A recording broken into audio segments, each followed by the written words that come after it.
Hello, I'm Fraser Palamara, and I'm joined today by Argenica Therapeutics CEO and Managing Director Dr. Liz Dallimore.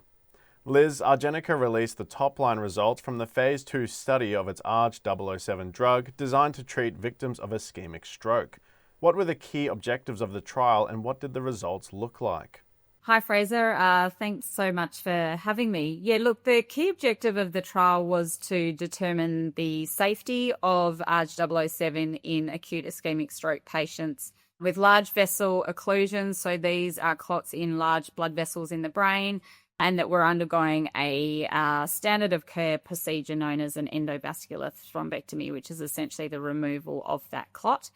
So that was our primary endpoint. And then the secondary endpoint was across all those patients looking for an efficacy difference between the treatment group and the placebo group. And then we had a number of different other sort of things that we were looking for. So very much a signal searching trial in this phase 2 trial, which is the first time that we have put ARG-007 in acute ischemic stroke patients. So look, we were really delighted by our primary endpoint. We didn't see any treatment emergent adverse event differences, meaningful differences between the treatment group and the placebo group. So safety is very much a go, no-go point in a phase 2 clinical trial. So we had done healthy volunteers in our phase 1 trial, but stroke patients are very different from healthy people. So I think the average age in our phase 1 trial was about 35.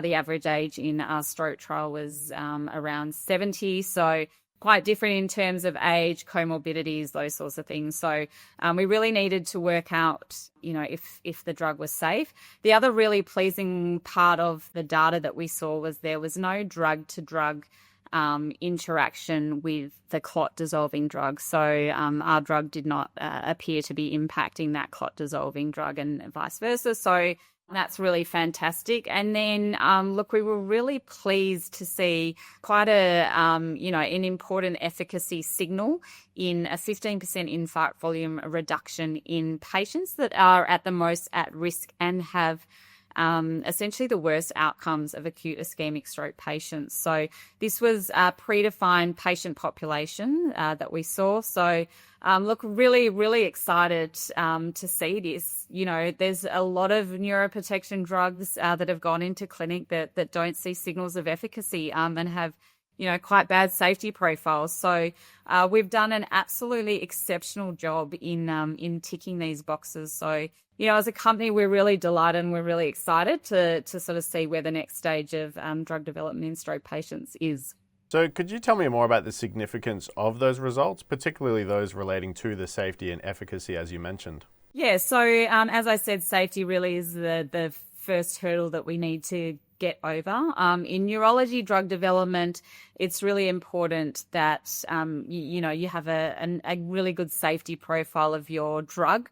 So seeing, none of those treatment emergent adverse events from the delivery of our treatment compared to the placebo is really encouraging. And as I said before, the drug-to-drug interaction with the licensed drug. So that was really encouraging. When you put a drug into patients for the first time, you're really asking the scientific question of, does my drug work and does it work in a better patient population, so that when you go into later stage clinical trials, you're not sort of doing a scattergun approach. You're actually really drilling into the patients where you see it's going to work the best and give you the best chance of success. So seeing an efficacy signal in patients with what we call slow collaterals. So these are patients that don't have good blood flow to the part of the brain that's been impacted by the clot.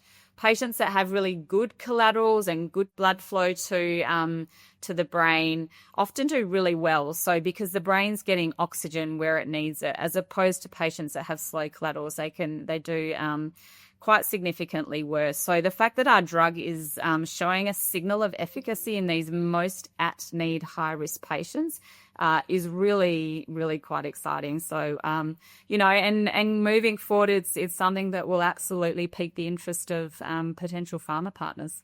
So how does Argenica keep moving ARG-007 forward from here in terms of both its therapeutic and commercial potential? Yeah, so what we, what we want to do and hopefully working with a partner on this is to do what's known as a phase 2B study. So this is where we would really hone in on that patient subgroup to give the drug the best chance of showing that statistically significant different efficacy signal in that phase 2B clinical trial. So we've got a bit more to uncover in terms of the data. We got the data, over the weekend from the US, and as we sort of started uncovering it was a public holiday in the US, so we've been frantic. I literally didn't sleep all weekend going through the data. So, and there's more data still to come. So we still don't have what's known as the pharmacokinetic data. So this tells us a lot about how the drug is sort of moving around the system in these stroke patients. So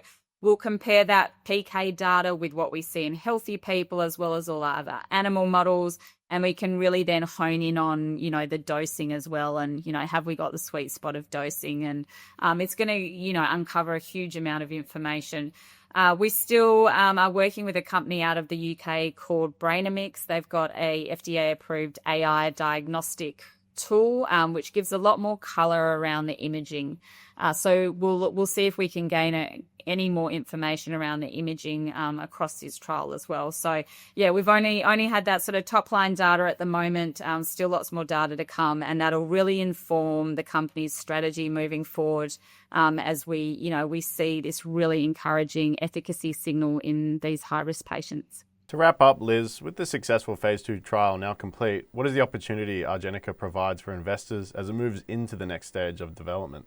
Well, yeah, that's a good question. In my mind, this is an amazing opportunity with where our share price is currently sitting at the moment. It was, quite an interesting reaction from the market in terms of how they viewed these results. So, it was always, the primary endpoint was always around safety, and we were always signal searching for the patient population that it worked best. We were hoping, of course, that it would work across the board. This gives us the confidence to actually design the right trial moving forward. So, we've got, 7 mil cash in the bank as of today, another around 4 mil R&D tax coming in. So that kind of sits us at an EV of around 20 mil with a phase 2B ready asset that has been significantly de-risked in terms of safety and shows an efficacy signal. And, in any other world, we would be significantly higher than a 20 mil Aussie dollar. EV is sort of where we are. So huge opportunity for any investors that haven't heard the story and want to come in now. It's, if we were to IPO this company, it would be it would absolutely skyrocket. So we are, as a company, really going to make sure that we're getting the messaging right, that, this is really positive. And I'll be working tirelessly to communicate this to potential partners as well moving forward, that will help us really fund that phase 2B clinical trial. So for us as a company, we're really buoyant, we're really positive, we're really excited in terms of what we have seen in this data. We'll be getting more data moving forward, and we'll let the market know in terms of, really what our sort of strategy is around progressing the development of it, hopefully in the near term. Well, Liz, it's always a pleasure to catch up. Thank you for joining us today. Thanks, Fraser. Appreciate it.